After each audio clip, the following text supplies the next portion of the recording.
안녕하세요. 자, 우리 지난주에 했던 것 좀 정리 좀 해볼게요. 자, 이거 말로서 할 건데요. 그 중에서 우리 지난주에 했던 게 첫 번째 PF. 얘는 가장 중요한 게 일반 기업 금융과 서로 비교하셔야 돼요. 그래서 항상 보면 PF는 여기 있는 PF 회사가 있다, 그죠? 이 회사는 반드시 회사의 실체가 없는 명목형 회사다, 그죠? 그런 다음 뭐 있습니까? 여기 사업주가 있을 것이고, 일정한 지분을 투자하면은, 현재 PF에서 어떤 사업적이, 직원들이 없는 결과 얘 대신 사업자 찾아가서 어디 갑니까? 은행 찾아가죠, 그죠? 가서 돈을 빌려달라 요구하면 얘는 분명히 뭐합니까? 담보를 갖다 요구하죠. 여태 담보가 뭐예요? 여기 담보지? 그죠? 네, 프로젝트, 즉 우리가 알고 있는 사업의 계획성이 담보입니다. 그런 다음에 은행만이 갖고 있는 특징이 3개 있지, 그죠? 자, 첫 번째, 돈을 빌려주면 여기 있는 직원이 없으니까 얘 대신 얘가 돈을 관리하는 거지.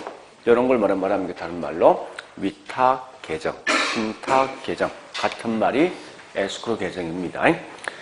자, 결국은 이 말은 뭐 있습니까? 얘가 돈을 관리하지만 얘는 현재 실제 사업은 얘가 하는 거죠. 삽질은 거죠.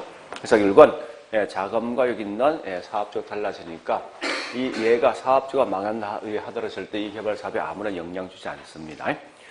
또한 두 번째 보니까 얘는 항상 돈을 빌려줄 때 철저하게 PF, 즉 사업의 계획성만 분석하다 보니까 사업자 조만간 뭐 있으면 어떤 망한 내일은 정보는 알 필요 없는 거죠. 그래서 그 결과 정보에 대한 비대칭성 문제 해결할 수 있단 말이고, 세 번째 훨씬 더 위험성이 큰 결과 이 금리가 높죠, 그죠? 그래서 사업만 성공되면 그만큼 높은 수익을 챙긴다 이 말이고, 그 다음에 결국은 은행들은 손실 본 거에 대해서 책임을 전가할 수 있습니까? 없죠. 이런 걸 뭐라 하죠? 다른 말로 비소구. 일정 부분 책임진다, 이게 제한소구죠. 그런 다음에 여기 있는 사업주가 갖고 있는 장점이 있을 거예요. 특징이 다양한 사업 주체가 참여한 결과 위험이 분배될 것이고, 또한 반대 거꾸로 뭐 있습니까? 협상이 상당히 오랜 기간 걸리죠. 그 결과 뭐 있습니까? 금융비이 높다는 거예요. 자, 두 번째 보니까 여기 있는 부의 금융이 있다. 이렇게 좀 정리하시면 될 겁니다. 자, 그런 다음에 이제 두 번째 부동산 개발론 가면 첫 번째 개발 과정과 위험 및 타당성이 있죠. 그래서 개발 과정은 가장 중요한 게 크게 7단계인데 2단계와 4단계 7단계 중요합니다. 2단계 제목이 뭐예요? 개발하기 전에 타당성 분석하는 거지. 그래서 이걸 다른 말로 전 개발 가능성, 전 실현 가능성이에요. 자, 2단계는 주로 어떤 겁니까? 계략적인 수익성이지. 자, 4단계는 개발 가능성, 실현 가능성인데, 어떤 구체적 분석한다죠? 하는데, 이때 중요한 건 경제적 사업 타당성 분석이 중요합니다. 자, 사업 타당성 분석 크게 우리 순서가 있죠? 제일 먼저 뭐부터 해야 됩니까? 지역, 경제. 두 번째 뭐합니까? 시장 분석, 세 번째 시장성 분석, 네 번째 타당성, 마지막에 투자 결정. 그러니까 지역 경제는 이 말이죠. 현재 이 원주시에 있는 상황을 따져보는 건데, 주로 어떤 거 분석합니까? 뭐 인구란지, 소득 등등을 분석하는 거예요. 그런 다음에 시장과 시장성 차이 구분하셔야 되죠. 수요자, 공급자가 있다, 이게 뭐죠? 시장. 그 다음에 매매될 가능성은 시장성, 고려하시면서 우리 항상 매매될 가능성을 측정해주는 방식이 뭐가 있습니까? 흡수율 분석이지. 이 흡수율 분석 결국 개념 자체가 뭐예요? 일정 기간 동안 소비되는 비율. 자, 그래서 일단 거기 있는 흡수율 분석 반드시 과거 분석이 아니라 언제 분석이죠? 미래. 이렇게 하시고.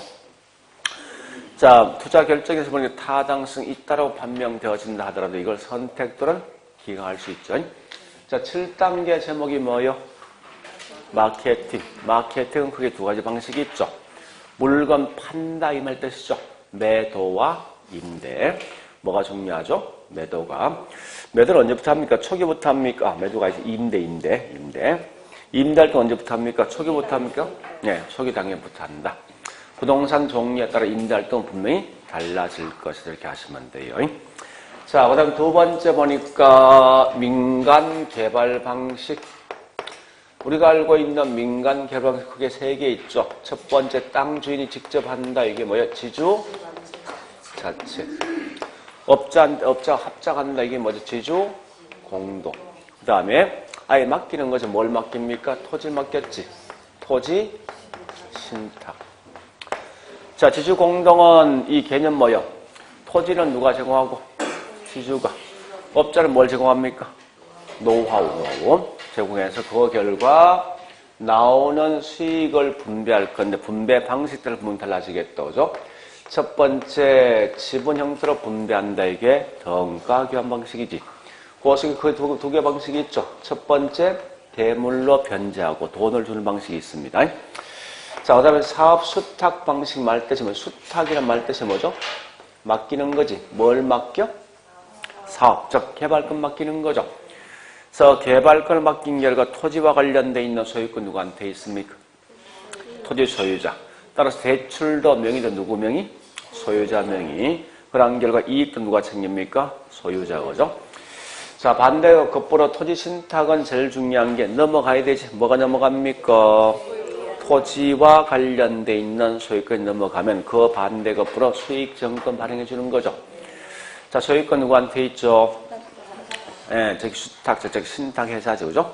그래서 대출도 분양도 누구 명의로 한다고? 예, 그렇게 내용을 좀 정리해 보시고요. 자, 그다음 TDR이 뭔지 알죠? 개발권이 뭐 한다고요? 넘어가더라. 따라서 기본 전제는 항상 소유권과 개발권 분리해야 될 것이고 매매 대상이 누구죠? 매매 대상은 소유권, 개발권. 자, 시장은 사적 시장, 공적 시장. 사적 시장이 매매되는 거죠. 그러면서 특히 중요한 거는 얘는 개발권이 발생되는 지역과 적용되는 지역은 둘 다 토지 이용 규제가 극심한 지역이에요. 가장 큰 단점이 뭐가 있냐 보니까 고층 건물 등이 들어서다 보니까 결국은 사회적 기회 훨씬 더 많이 증가되겠죠. 그죠? 자, 그래 보시고 그 다음에 관리는 그냥 넘어갈 거예요. 자, 마케팅이 크게 세 개 있죠. 제일 먼저 우리 마케팅 원래 항상 뭐 있습니까? 생산자와 소비자 관계입니다. 그래서 첫 번째 보니까 생산자 위주가 무슨 마케팅? 시장 점유 마케팅. 두 번째 소비자 위주는 고객 점유 마케팅. 둘 다 나온답니다. 관계지. 자, 그중에 STP, 포피 믹스가 있죠. STPS가 뭐죠? 시장 세분화. 쪼개는 거죠. 그러니까 시장을 나눈다, 쪼갠다, 분리한다, 또는 분할한다. 이 말로 전부 다 시장 세분화, 즉 세그멘테이션입니다. 그다음 T가 타겟팅이죠. 타겟팅이 뭐죠? 표적, 목표 이런 거죠. 그러니까 잡는다. 그러니까 잡는다, 찾는다. 그다음에 뭐 있습니까? 표적한다. 이런 말 다 전부 다 타겟팅입니다. 그다음 포지션 말 뜻이 뭐예요? 위치지, 위치. 그래서 차별화인데 고객의 마음속에 자리 잡는다. 이게 다른 포지셔닝입니다. 자, 포피. 자, 첫 번째 P는 물건 만들어야 되지. 제품. 두 번째 가격 전략. 세 번째 유통 경로. 네 번째 알려야 되죠. 프로모션. 그래서 프로모션 크게 네 가지 방식이 있습니다. 뭐뭐 있습니까? 광고도 하고 PR도 하고 영업사원들 판매, 인적 판매죠. 그 다음에 우리 이마트가 뭐예요? 판초가지. 판초. 일단 그런 게 전부 다 다른 말로 거기 있는 포피 속에 포함된다 보시면 되겠습니다. 자, 이제 오늘 할 것은요, 감정평가입니다. 이 감정평가가 매년 6개 정도는 시험에 나오거든요. 기본이 6개 무조건. 최대 7개 또는 6개입니다.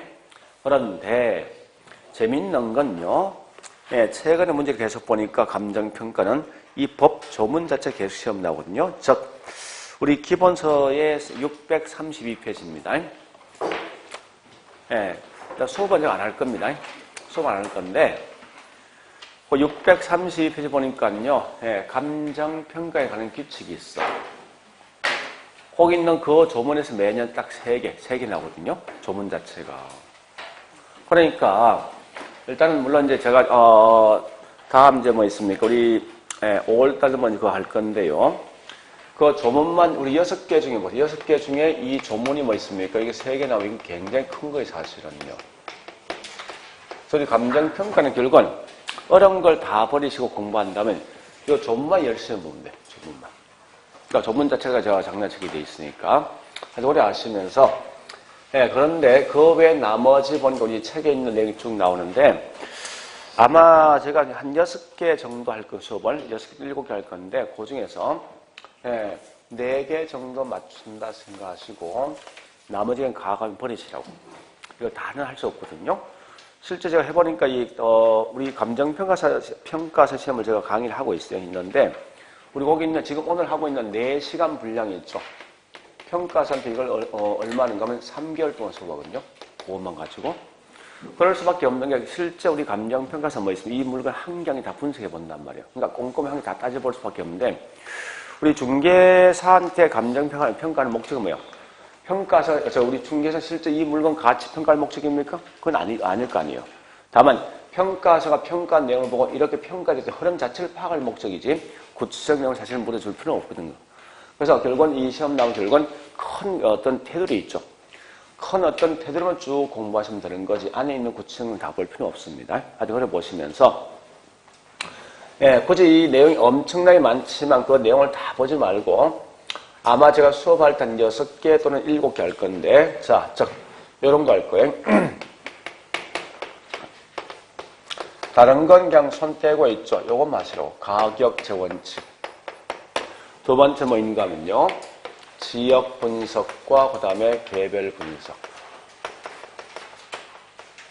그 다음에 감정평가해 주는 방식 크게 3가지 방식이 있습니다.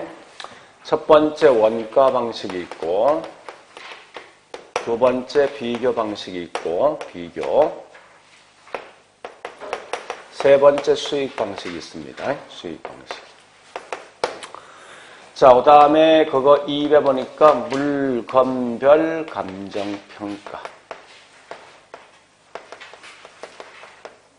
그 다음에 우리 매월 보니까 한 4월 말, 5월 초 보니까요. 길거리에 보니까 어떤 프랭카드에 붙어 있습니다. 개별 공시지가, 열람, 이렇게 붙어 있죠. 그와 같이 이런 가격 공시 제도가 있어요. 그래서 실제 우리 시험 보면요. 요 두 개는 책에는 매년 한 문제 시험 나옵니다. 한 문제가. 그리고 얘도 항상 매년 한 문제거든요. 그럼 결국은 기본은 뭐 벌써 5개 여기서 나온다는 거예요.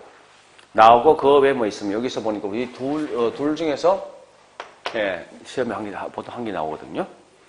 그래서 이런 7개를 공부하시면 되는데 아마 해보시면 있죠. 요건 굉장히 쉬워요. 진짜. 그러니까 두 개는 이미 확정되어 있는 거예요. 아마 제가 수업해봐 이거 10분 채 안 하거든요. 둘 다. 그 다음에 아마 5월부터 제가 요거 설명드릴 건데 그때부터 수업해도 있죠. 시험 책을 전가 한 10몇 번 수업할 거예요. 그만 가지고. 그만큼 이제 자주 할 거니까 충분히 기억할 거거든요. 그래서 일단 두 개는 확정되어 있는 거예요. 두 개는. 그 다음에 각각이 한 문제인데 사실 이게 꽤 어렵다고. 근데 그 중에서 꼭 공부하실 건 요것만큼은 꼭 하셔야 돼. 수익하는법 내용이 꽤 많지만 실제 이게 어디 날지 사실 잘 모른다고요. 그래서 얘는 제가 수업할 때 이건 찍어서 공부할 겁니다. 다른 못하니까. 그래서 이런 건 2개 정도만 하시고 얘는 버린다 생각하시면 될 거예요. 일단 그렇게 하면 적어도 한 4개는 이미 확보되어 있는 거예요. 사실은요. 거기에다 뭐 있습니까? 이런 둘 중에 보통 하나가 매년 나오니까 이렇게 공부하시면 되는데 이 공부하실 때 어떻게 하는가 하면요. 이렇게 하셔야 됩니다. 전체를 공부를 다 하려고 생각하지 말라고. 그러니까 어떻게 하는가 하면 한 놈 작살내고 그 다음에 넘어가셔야 돼요. 순서별로. 그러니까 한 강에 정확히 완전 내 걸 만들고 넘어가셔야 돼. 두루뭉실하게 이 공부하면 이 다 틀려 진짜 완전히. 그러니까 그렇게 하지 말고 한 개 끝내고 그 다음에 끝내고 이렇게 하셔갖고 하는 게 훨씬 효과적입니다. 그러니까 보통 6개, 7개 나오는데 이 공부량이 워낙 많다 보니까 다를 못하거든요. 그래서 우리 자꾸 이제 수험생들이 이걸 다 하고 싶어 해. 욕심에서. 그렇게 하지 말고 한 개 한 개 순서를 가시라고 이렇게. 이게 훨씬 효과적이니까. 나 같으면 있을 때 있죠. 이런 거 먼저 하고 있죠. 하고 이런 거 아예 안 하겠습니다. 수익 공식을. 그냥 넘기겠다고. 나오면 그냥 찍고 가겠다고요. 그래서 이렇게 하시면 될 겁니다. 자, 일단, 예. 어디 보는가 하면 지금부터 이제 거기 강의 노트 갑니다.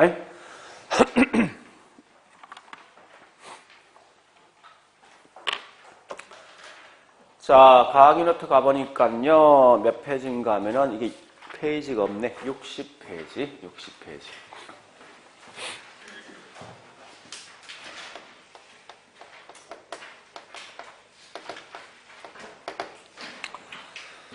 자, 물어볼게요. 우리 감정평가 보고서 보니까 우리 학원 건물이 이렇게 평가되어 있어요. 보고서 보는 마지막에 18억 5천으로 평가되어 있습니다.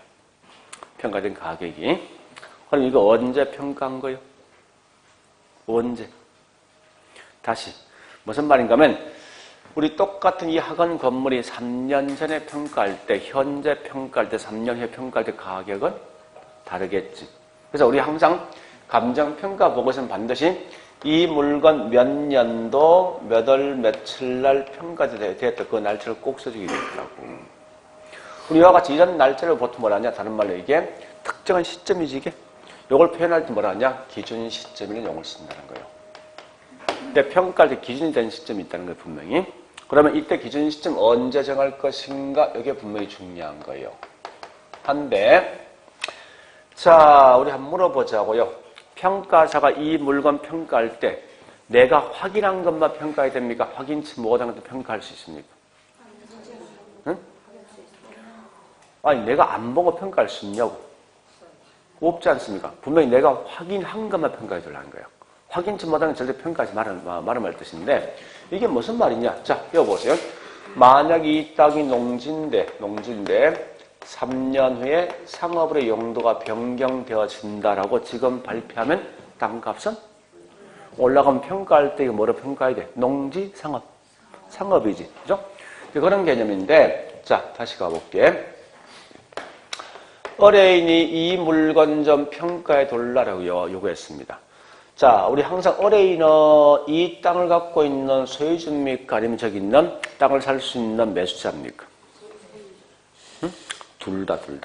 그래서 항상 보니까 우리 감정평가에서 의뢰인 쓰면 의뢰인이 누구냐 묻거든. 네, 매도자, 매수자 다 포함되고 정확한 말 뭔지 압니까? 결국은 이해관계인이에요. 정확한 말은. 그래서 항상 의뢰인 땅 나오면 절대 뭐 있으면 이건 이해관계인 모두 다 포함되는 거예요. 그래 보시면 어쨌든 이걸 갖다가 이렇게 발표한 게 언제냐? 2018년 4월 20일 날 발표했습니다. 근데 의뢰인은 이 물건 좀 평가해 달라고 한 날이 언제 가면 18년 보니까 3월 20일 날 의뢰했다고. 그러면 평가서 이 물건 뭐냐? 이제 조사해야 되죠. 그죠? 자, 그래서 이제 조사 시작합니다. 할 때 각종 공부도 띄워보고 또 현장 답사하겠다죠. 시작해서 조사가 완료되었어. 자, 시작한 날이 언제냐 보니까 3월 28일입니다. 조사가 완료되었네. 4월 16일 날. 그래서 이걸 통해서 이제 감정평가하겠다죠. 평가할 때 시작한 날이 보니까 4월 18일이요. 평가가 완료되었네. 5월 1일 날. 그래서 이 평가된 걸 가진 보고서를 작성합니다. 그래서 의뢰인한테 보고서를 제출한 날이 언젠가 보니까 제출이 이게 5월 16일입니다. 그러면 이 의뢰인은 이 보고서를 보고 이 물건 평가된 게 과연 농지로 평가되어 있습니까? 아니면 상업 평가되겠습니까? 응? 뭐로 평가되어 있겠냐고. 이 물건이. 아까 뭐라 했어? 내가 확인한 것만 평가한다 했지. 나 언제까지 확인했는데? 응? 언제까지? 여기까지 확인한 거 아니야. 이외에는 확인한 적이 없어. 오직 여기는 확인했던 각종 자료만 가지고 그대로 여기 평가 시작한다. 이렇게. 그러니까 무조건 뭐 있습니까? 네, 항상 기준 시점은 확인한 거다. 언제까지요? 가격 언제까지? 조사가 뭐 한 날까지? 완료일 1일이에요. 이 말 꼭 하셔야 돼요. 절대 어려운 날도 아니고 평가 보고서를 제출한 날도 분명히 아니라는 사실을 꼭 아셔야 됩니다. 자, 그런데, 이렇게 해놓고, 이제, 우리 그 강의 노트 갑니다. 자, 잘 보셔야 돼요, 이거. 자, 강의 노트 보겠습니다. 보니까 첫 번째 갈로 1번, 2번 가볼게. 대상 물건 가격 조사 완료를 한다. 여기 끝내지만 뒤에 계속합니다. 다음은, 기준 시점이 미리 정해진 때는 그 날짜에 뒤에 줄 거 넣고, 가격 조사가 가능한 경우에만 기준 시점 정할 수 있다. 무조건 가격 조사 가능한 경우에만입니다. 정 무슨 말이냐? 자, 다시 볼래요? 이 말은 네, 가격 조사를 미리 정해졌단 말은 결국 뭐 있습니까? 시점이 과거, 현재, 미래도 가능하다 이거 말 뜻이. 자, 이런 경우 있죠. 우리 소송 관련돼 있는 사건 자체가 이미 과거에 발생한 거지. 그죠? 그러니까 1년 전에 있는 사항을 평가할 수 있다는 무조건. 또 앞으로 1년 후에 있는 사항도 평가할 수 있습니다. 저 이런 경우 있죠. 아니, 현재 이 건물 주인이 보니까 나 이 건물 좀 다른 용도로 바꾸고 싶어 해. 그래서 현재 상업용 건물은 이 건물 갖다가 6층짜리 상가 건물 지면 어떨까? 이건 타당 분수도 어려할 수 있거든요. 이건 현재 있는 사실이 아니라 앞으로 있을 사실이지. 그래서 항상 감정평가는 현재 있는 상황을 평가하지 않고 미래에 있는 상황을 평가합니다. 그런데 우리 학원 건물이 있죠. 1년 전에 있는 이 상은 아마 충분히 어떤 자료 같은 게 있을 것 같아. 1년 전 상을. 그때 상을 무조건 평가할 수 있어. 근데 우리 학원이 현재 보니까 1950년대에 있는 상을 평가해 줄래. 이 자료 수집할 수 있습니까, 이거? 없을 거 아니야. 없으니까 건 뭐야? 하지 말라는 거예요. 그러니까 그 말이 뭔가 하면, 그 설명되어 있듯이 조사가 가능한 경우면 평가할 수 있습니다. 그 말 꼭 기억하시고요. 자, 그러면 이때 두 번째 가보겠습니다. 따라서 전제 조건에 따른 돌려보니까요. 분명히 전제 조건이 평가할 때 과거에 있는 상태 평가할 수 있죠? 현재 상태 평가할 수 있습니까? 미래 상태는요? 있는데 이때 우리 평가 보고서에 이 물건 과거 상태를 평가한다 이런 긴 말 쓰지 않습니다. 압축된 말 사용하거든요. 그래서 이 과거 시점을 평가한다 이걸 다른 말로 뭐라 하냐? 소급평가는 용어를 쓴다고. 현재 있는 상황을 그대로 평가한다 이 말 대신 뭐 있습니까? 줄여서 현황이라는 말 쓴답니다.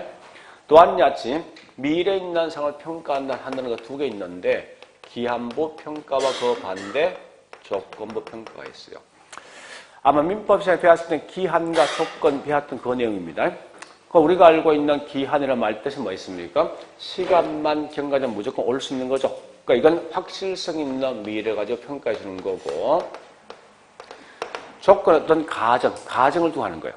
이렇게 되어진다면 얼마 되겠다는 가정을 두는 겁니다. 그래서 이건 결국 가정의 말 한마디로 뭐 있습니까? 확실성 있는 게 아니죠. 거기 올 수도 있고 오지 않을 수 있는 결과 불확실성 있는 평가를 곧 이건 조건부인데 특히 우리 아마 시험은 이 말 나올 겁니다. 상정을 두고 이 말 나올 거예요. 그래서 상정은 일본식 용어인데 우리말로 번역하면 전제를 둔다 이런 말 뜻인데 그래서 이런 표현이 나오면 전부 다 이건 조건부 평가를 보시면 돼요. 물론 이제 우리 마지막 시간 문제 풀겠지만 항상 문제 풀 때 있죠. 이 키워드가 뭔가를 갖고 가셔야 돼요. 그러니까 얘가는 항상 뭐 나와야 됩니까? 속없는 무조건 과거 나와야 돼. 또 현황은 현재 있는 상황이죠. 자, 우리 학원 현재 보세요. 현재 보니 몇 층 건물이죠? 학원 2층 앞에 뭐 주차장 굉장히 넓지. 그죠? 이렇게 있는 현재 있는 이상 그대로 평가한다고 되게 다른 현황 평가라고 현 자체가 있는 자체 모습이요. 그래 보시고 기한부 조건부 이런 개념만 들으면 된다 생각하시면 돼요. 자, 그리고 세 번째 보니까 감정평가상 분류가 있습니다. 평가상 분류가. 자, 이거 한번 해볼까요? 이제 보세요. 우리 필지가 뭔지 알죠? 하나의 권리가 있는 거, 하나의 권리. 자, 지번이 1번, 2번, 3번, 4번 크게 4개 지번이 있는데 물어보자고요.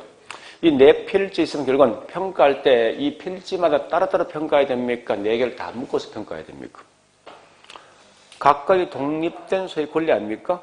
그 한계항에 따라서 분리평가해야 되죠. 그래서 원칙은, 이 말은 원칙은 물건마다 뭐 하는 거예요? 개별평가 원칙인데, 이게 예외가 있습니다. 예외가 보니까 일괄평가가 있고, 또한 같이 구분평가가 있고, 또 부분평가가 있어요. 그래서 각각마다 개념만 좀 정리하시면 됩니다. 자, 다시. 우리말로 번역해보면 일괄이란 말 뜻이 뭐예요? 그냥 그대로 번역해. 합치는 거지. 결국은 이 말은 벌써 물건 2개 이상 있는 거예요. 2개 이상. 그래서 항상 나오던 키워드가 뭐냐? 결국은 얘는 2 이상의 물건이 있을 때 이 말만 나오면 전부 다 일괄평가입니다. 물론 우리 아마 거기 있는 가학력도 설명되어 있겠지만 용도상의 불가분의 관계에 있거나 일체로 이용된다. 그런 뒷말이 쭉 따라주면 그 뒷말 아무 의미 갖지 말라고. 즉, 다시 해볼게요. 이런 경우 있습니다. 보세요. 토지와 건물이 있습니다. 원칙은 이건 법률상 토지 따로 건물 따로 별개 부동산이지. 법률상에선. 근데 때에 따라 이 둘 하나로 뭐 있습니까? 매매되는 경우가 있다고. 그리고 보통 이렇게 토지, 건물 둘 다 매매되는 거지. 이럴 때 뭐 있습니까? 둘 다 묶어서 평가한다. 이게 다른 말 일괄평가라고. 즉, 무슨 말인가? 2 필지를 같이 묶어서 평가하겠다. 이게 다른 말로 뭐요? 일괄평가를 쉽게 말해서. 자, 두 번째 구분이란 말은, 구분은 우리말로 그냥 분리한다 이거지. 즉, 다시 해볼게요. 이런 경우가 가끔 있거든요. 무슨 말인가 하면, 자, 지번 3번 보니까, 앞에는 현재 상가 건물이 있어요. 후면에 뭐 있는가 하면 우리, 감자밭. 자, 전으로 쓰고 있답니다. 예를 들어서. 이 땅값 같은 거요? 다른 거죠. 다른데 이걸 한 필지라서 같이 묶어서 평가 못 한다고. 얘 따로 분리하게 돼 있다, 항상. 그래서, 이와 같이, 물건 몇 개요? 한 개의 물건이지만, 분리한다. 왜 분리하냐? 가치에 대한 차이가 있기 때문에. 이렇게 하시면 돼요. 그래서, 항상 뭘 중요한 것은 가치에 대한 차이가 있으면 무조건 이건 구분평가입니다. 자, 그리고 부분이란 말 뜻은 부분 반대말 뭐예요? 전체. 자, 여기 보자고. 여기 전체 한 필지인데 원칙은 전체를 하나로 평가해야 됩니다. 그런데 우리 가끔 보니까 요만큼 도로에 수용되는 경우 요것만큼만. 그러면 이 도로에 수용되었을 때 전체를 다 평가할 필요 있습니까? 없는 거지. 그래서 항상 나오거든 전체 중에 일부분을 평가한다. 이 말 나오면 전부 다 이건 부분평가 이렇게 하죠. 그러니까 핵심 포인트 이겁니다. 물건 2개 나온다. 일괄. 한 개 물건이면 가격을 달리한다. 구분. 그 다음 전체 반대 부분이지. 그러니까 일본 평가인데 이건 부분평가 이렇게 보시면 돼요. 그래서 이게 오히려 시험이 꽤 많이 나옵니다. 톡톡 나오면서. 그래서 이것만큼만 좀 정확히 내 걸 가져가시라고. 자, 그래 보시고 이작이 있는 감정평가 이론 그냥 그대로 통과. 저기 2번 이 뭡니까? 가격 이론 나오면 그냥 틀려주세요. 자, 그래 보시고요. 그 다음에 저기 있는 63페이지 가격 재원칙.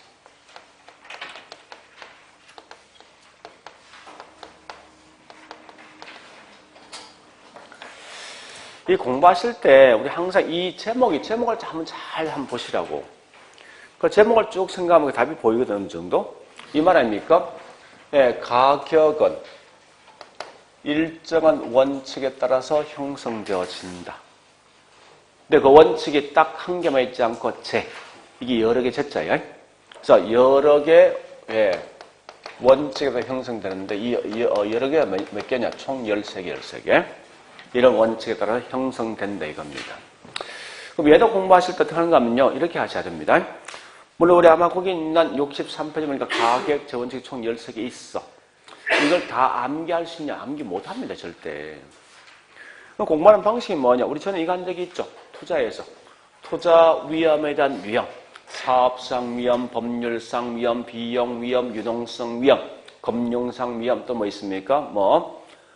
인플레이션 위험 등등 엄청 많지 않습니까? 그거 다 암기합니까? 우리는 근데 암기 못했지만 그건 답은 찾을 수 있을 거 아니에요. 어떻게 찾았습니까? 제목 속에 답이 있는 거지. 똑같은 거예요. 얘도 그래 공부하시라고. 어떻게 이 13개 제목을 다 암기할 수 있습니까? 절대 뭘 할 수가 없거든. 그래서 하는 방식은 그와 같이 뭐 있습니까? 이런 제목 나면 뒤에 누가 따로 이름 자꾸 생각하시죠. 이렇게. 그거 마시면 돼요. 자, 일단 그 중에 가장 대표적인 건 요거 3개부터 하겠습니다. 첫 번째 수요 공급 원칙이 있고, 두 번째 대체 원칙이 있고, 그 다음에 세 번째 경제 원칙이 있어요. 자, 우리 전에 보니까 사업상 위험은 항상 뭐 나와야 됩니까? 사업 나오지. 법률상은 똑같아. 안에 있는 이 내용을 다 보지 말고 키워드야. 그래서 얘도 무조건 뭐 있습니까? 이 말로 하면 뒤에 수요와 공급이란 말만 나오면 전부 다 이거라고. 절대 이거는 안에 있는 글자가 항정이 장난치는 안 돼요. 자, 대체 원칙 항상 뭐 나옵니까? 대체. 우리 대체 같은 말은 뭐냐? 효용. 그러니까 대체는 이 말이거든요. 동일한 효용을 갖고 있는 물건으로 바꿀 수 있는 거예요. 세 번째 경쟁 원칙도 반드시 뭐 나와야 됩니까? 이렇게만 정리하시라고. 이것만. 자, 일단 해볼게요. 여기 보세요. 자, 다른 거 없습니다. 실제 설명드리겠습니다. 자, 우리 시장에서 물건 가격 결정은 누가 결정합니까?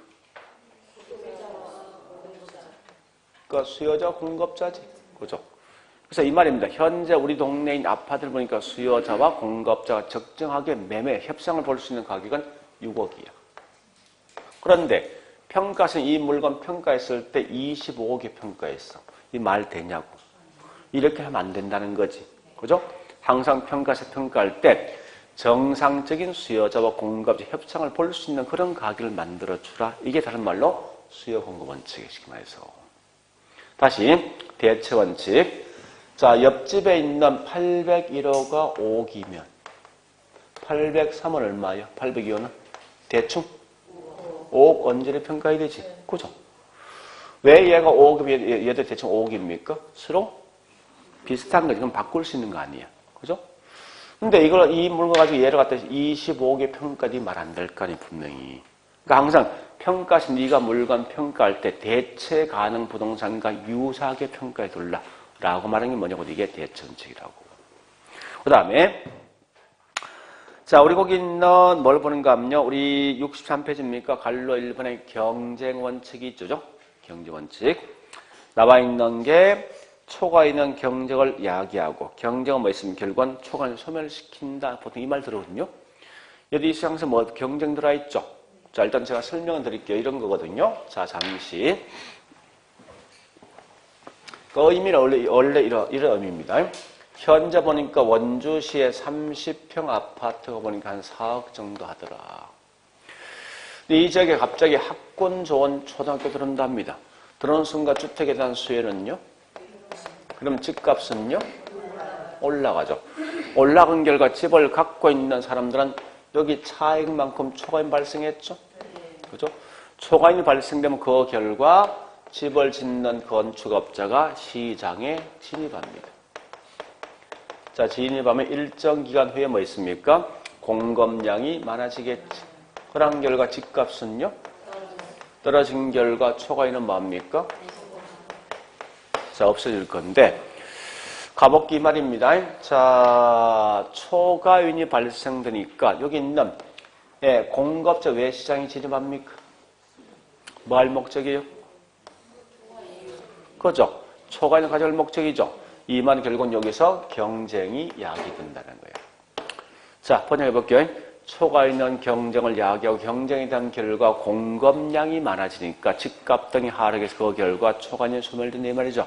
원래 그런 말인데 어쨌든 중요한 건 이 말만 들으면 된다 생각하시면 돼요. 문제 풀면서.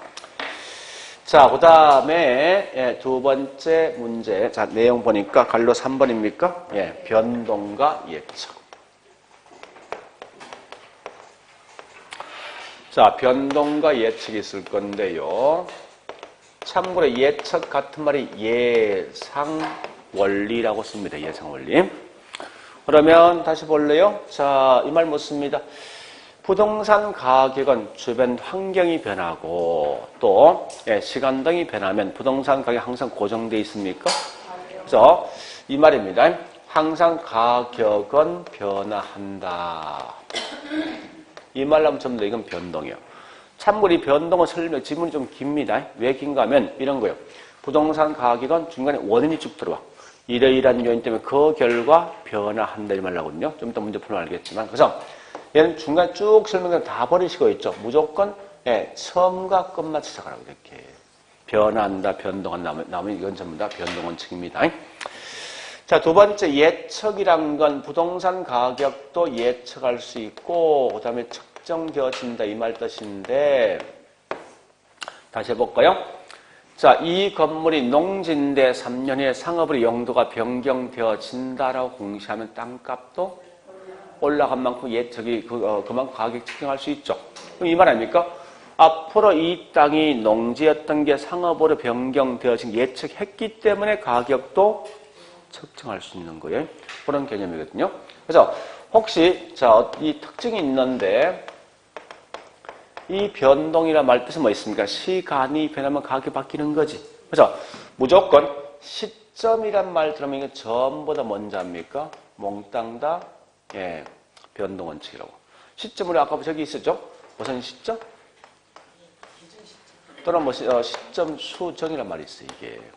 그러니까 일단 기존 시점도 시점 수남 전부 이건 다른 말로 변동과 서로 관련되어 있다 보시고요. 반대로 있죠. 우리 가치 개념과 서로 관련된 말은 전부 다 이건 예측. 그래서 우리가 저기 뭐 강의에서 설명되어 있을 텐데.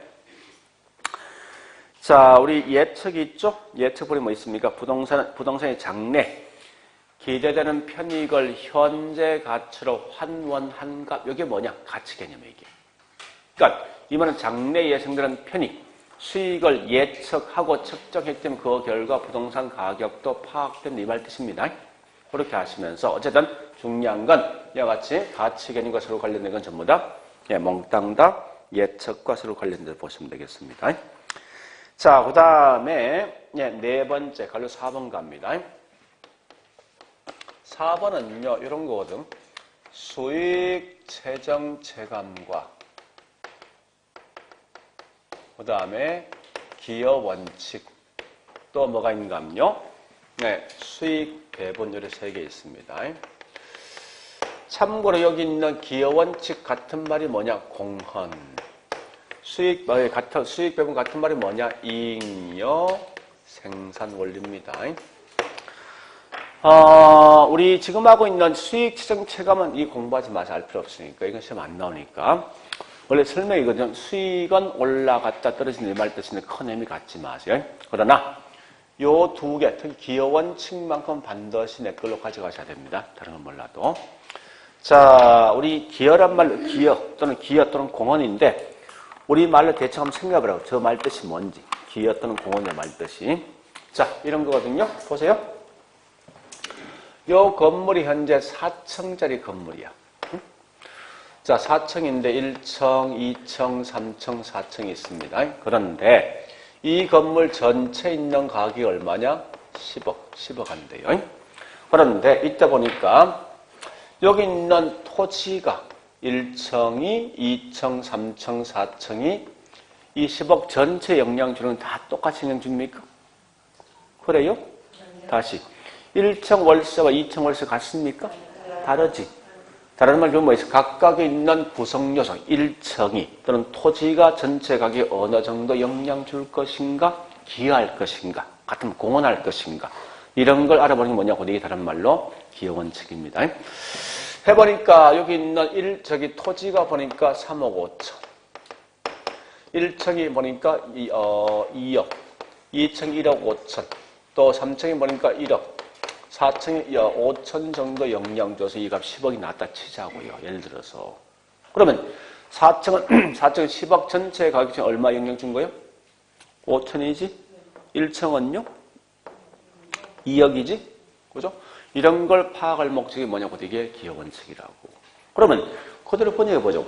한 구성분자가 즉 우리가 알고 있는 뭐요? 1층이란 구성 부분이 전체에 어느 정도 기여할 것인가 이런 걸 파악할 목적이 우리의 기여원칙이다. 됐죠? 자, 그런데 만약에 다시 볼게요. 5층 건물을 지어도 이 건물이 10억 한답니다. 이 상태 5층은 전체에 있는 가격에 어느 정도 영향 준 거예요? 0이지. 그죠? 그럼 이걸 알고 해서 5층 건물 짓겠습니까? 여러분 같으면? 안 지을 거 아니에요. 그죠? 따라서 이 말뜻은 뭔가 하면, 한 층 더 지을까 말까 판단할 수 있는 추가, 투자, 적부 판단이 가능하더라 이겁니다. 이렇게 하시면 돼요.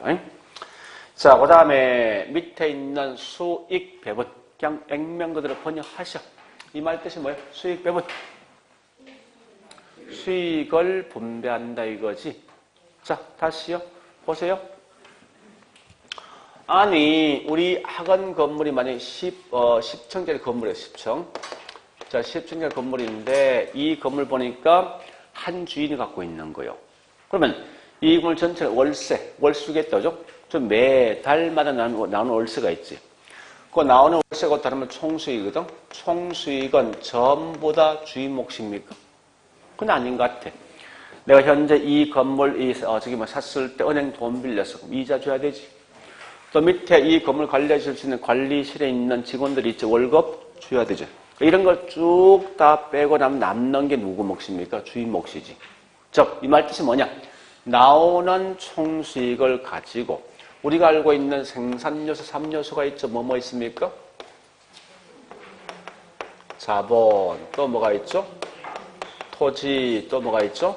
4요소, 경영까지. 그냥 그대로 번역하세요. 이 말입니다. 이 건물에 나오는 총수익은 각각의 생산 요소가에게 노력한 대가만큼 분배해준다, 배분해준다. 그러니까 중요한 말은 무정 지문 떴을 때 이런 말 튀어나오지? 그죠?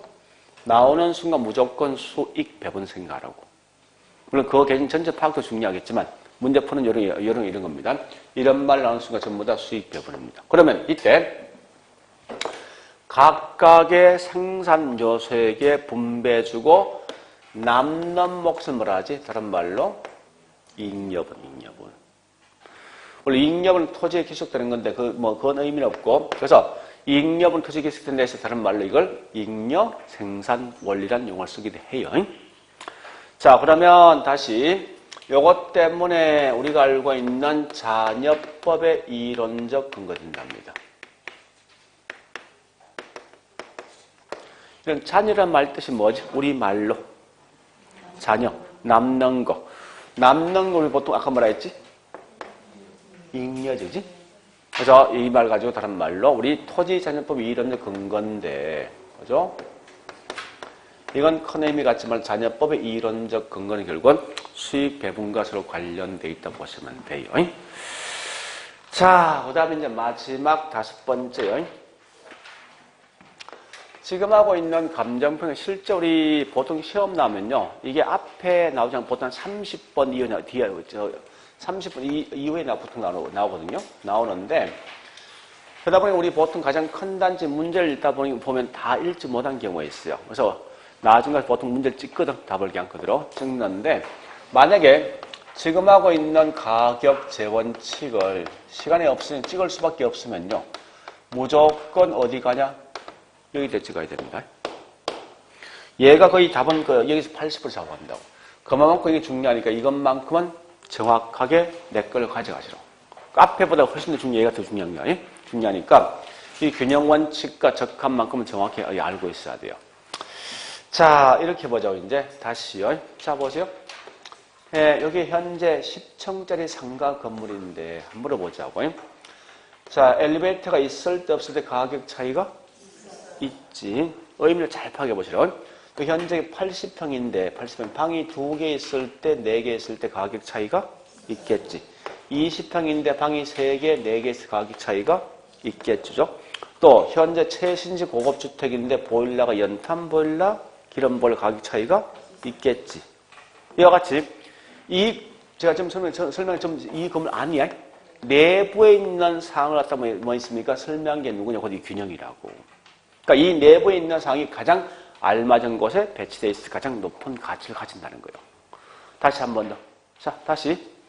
내 건물은 주거인데 주변 환경은 보니까 공장 들어서 있대. 내 건물 현재 상가 건물인데 옆에 보니 쓰레기 매립장이 있대. 내 건물 가격 차이가 있겠지. 이와 같이 내 건물과 주변 환경을 비교한다고 이게 적합이에요, 적합.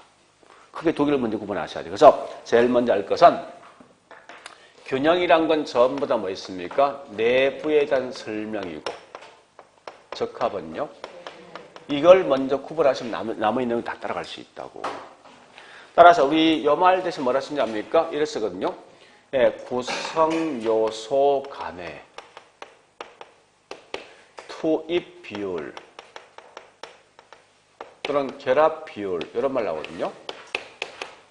나오면 전부 다 이건 균형과 서로 관련되어 있어요. 자, 보세요. 80평 있는데 방이 2개, 방이 4개 있어. 따라서 그 결과 뭐 있습니까? 이거는 분명히 훨씬 더 비싼 게 방 4개겠지. 2개보다, 그죠? 거꾸로 뭐 있습니까? 20평인데 방이 3개 있을 때 4개에서 가격 차이 있죠, 그죠? 이와 같이 이 건물 안에 있는 내부 구성 요소가 얼마나 잘 결합되어 있다는 가격이 달라진다는 거예요. 반대로 이 적합이라는 것은 이런 겁니다. 뭐 이 환경이 나오든지 뭐 지역이 나오죠. 또는 시장 나오지. 나오는 순간 전부 이건 외부에 대한 설명이거든요. 이건 몽땅 다 적합과 서로 관련돼 보시고요.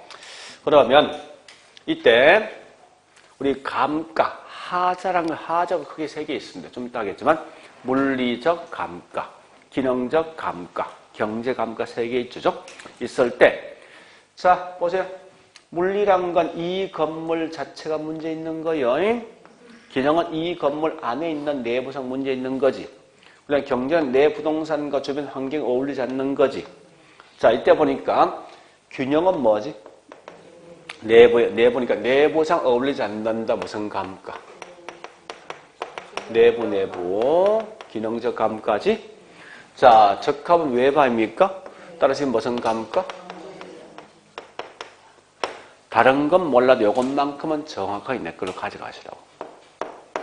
얘가 답을 될 확률이 제일 높으니까. 그렇게 해서 내용을 정리하시면 되겠네. 예, 그 정도 봤으면 됐습니다. 그래서 우리 현재 가격 재원칙도 시험에 거의 자주 나는 질문이니까 예, 좀 기억을 해 주셔야 돼요. 자, 그래 보시고 좀 쉬었다가 지역 분석과 개별 분석할게요.